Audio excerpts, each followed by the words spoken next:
اللہ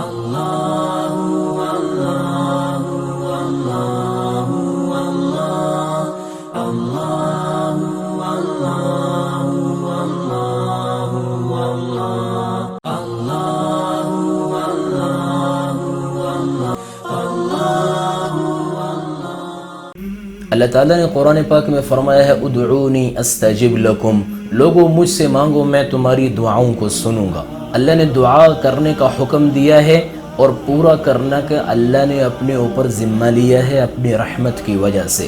من لم یسأل اللہ، جو اللہ سے نہیں مانگتا اللہ اس سے ناراض ہو جاتا ہے، کیونکہ اسے اللہ کا تعارف ہی نہیں ہے اللہ کتنی بڑی ذات ہے۔ اللہ سے وہی مانگے گا جس کو اللہ کا یقین ہے، اور اللہ سے ہونے کا جس کو یقین نہ ہو وہ اللہ سے کبھی نہیں مانگے گا۔ اس لیے فرمایا اللہ اس آدمی سے ناراض ہے جو اللہ سے نہیں مانگتا، اور فرمایا اللہ کے ہاں دعاؤں سے زیادہ کوئی اکرام والی چیز نہیں۔ اللہ کے ہاں بڑا اکرام کیا جاتا ہے دعا کا۔ جب دعا اللہ کے ہاں پہنچتی ہے تو اس درخواست پر اللہ تعالیٰ بڑی اکرام سے اس پہ نظر ڈالتے ہیں۔ تو دعائیں کرنا، اور فرمایا دعا تو اللہ اس کو ہی توفیق دے گا کرنے کی جس کا اللہ نے مسئلہ حل کرنا ہو۔ اس لیے جو دعائیں کر رہے ہیں وہ اس یقین سے کریں کہ اللہ ہماری دعاؤں کو سنے گا، اور فرمایا جو کہتا ہے نہیں میری اللہ سنتا، تو پھر اللہ تو بندے کے ساتھ وہ کرتا ہے جو بندے کا اللہ سے گمان ہوتا ہے۔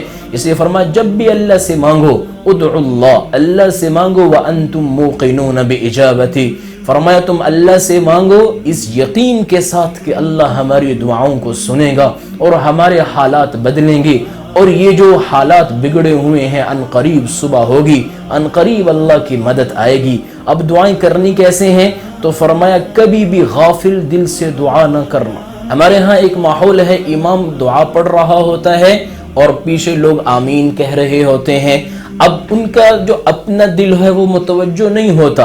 اس لیے فرمایا خود اللہ سے مانگو، ادعوا ربکم تضرعا وخفیہ، خفیہ طور پر عاجزی کے ساتھ توجہ اور دھیان سے اللہ سے مانگو۔ اللہ تعالیٰ اس دعا پہ نظر نہیں کرتے جو دعا دل غافل سے کی جائے۔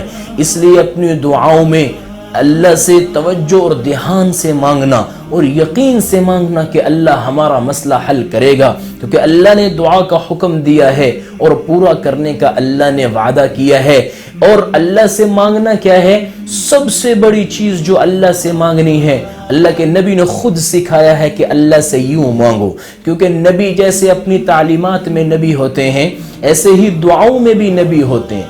صبح شام کی اللہ کے نبی نے دعائیں سکھائی، اور جو دعائیں اللہ سے مانگنی ہیں وہ بھی سکھائیں۔ فرمایا اللہ سے مانگو اللہم اقسم لنا من خشیتک ما تحول به بیننا وبین معصیتک، اللہ اپنا اتنا خوف عطا فرما کہ ہم تیری معصیت اور تیری نافرمانی سے رک جائیں۔ ومن العمل ما تبلغنا به جنتک، اللہ ہمیں ایسا عمل عطا فرما جو تیرے ہاں قبول ہو، جو تیرے ہاں ایسا قبول ہو کہ وہ عمل ہمیں جنت کے قریب کر دے۔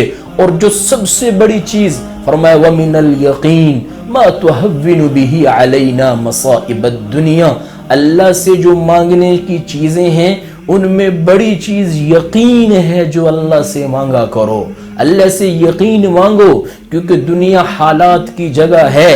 یہاں تو حالات ایسے آئیں گے جیسے موسم بدلتے ہیں، جیسے دن رات کا آپس میں تغیر ہے، تو کبھی اچھے حال آئے گا، کبھی ایسے حال آئیں گے تمہیں ناگوار ہوں گے، تو پھر کیا کرو گے؟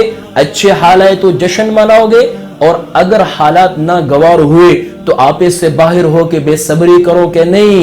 اللہ سے وہ یقین مانگو جو تمہیں اچھے حالات میں شکر پہ کھڑا کر دے، اور اللہ سے ایسا یقین مانگو جو تمہیں ناگوار حالات میں عمل اور صبر پہ قائم کر دے۔ تو اللہ سے یہ مانگنا ضروری ہے۔ اقبال کہتے ہیں تیری دعا سے قضا تو بدل سکتی نہیں، تیری دعا میں وہ یقین کی اگرچہ کیفیت نہیں ہے، لیکن دعا مانگنا مت چھوڑنا، دعا مانگنا مت چھوڑنا۔ کیوں کہ تیری دعا سے قضا تو بدل سکتی نہیں، پر ہے اس سے یہ ممکن کہ تو بدل جائے، پر ہے اس سے یہ ممکن کہ تو بدل جائے۔ تیری دعا ہے کہ ہو تیری آرزو پوری، تو دنیا کی عارضی اور مادی چیزوں کو مانگ رہا ہے اللہ سے۔ اقبال کہتے ہیں تیری دعا ہے کہ ہو تیری آرزو پوری، میری دعا ہے تیری آرزو بدل جائے۔ اس لیے اللہ سے کیا مانگنا ہے؟ سب سے پہلے اللہ سے اللہ ہی کو مانگنا ہے۔ بادشاہ جس کا ہو گیا پوری سلطنت اسی کی ہے۔